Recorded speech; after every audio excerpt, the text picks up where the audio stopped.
polštář, to je pro ženu noční zpověď. Zatímco vy muži spíte, my své trápení v tichu noci skrýváme.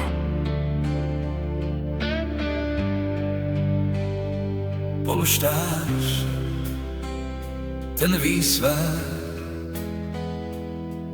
i to, o co den jí připravil,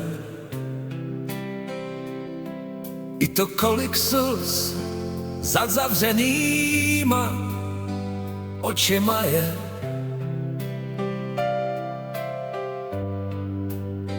Každou bolest, co srdce zlomila, a kolik slz do něj prolila. Polštář schovává její tajemství.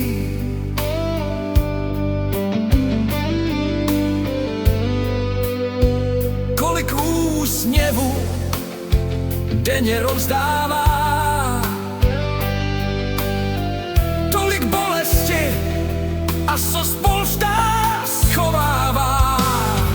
Každá slza má příběh svůj, tak se zastav, naslouchej a chvíli stůj. Pláče do polštáře nikdo neví, kolik tajemství a bolesti v něm skrývá. V tichu noci nachází svůj klid. Polštář ji obejme a svět zůstane venku skryt.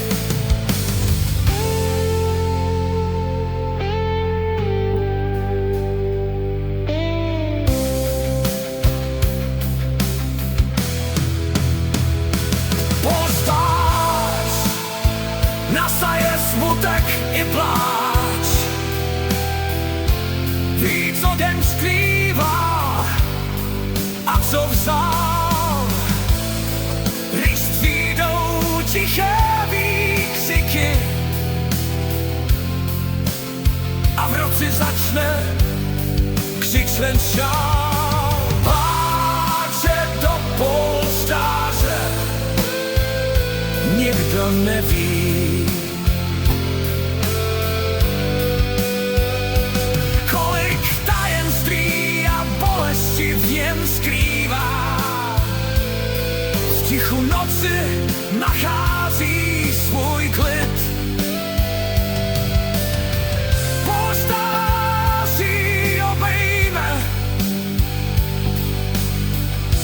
a svět zůstane venku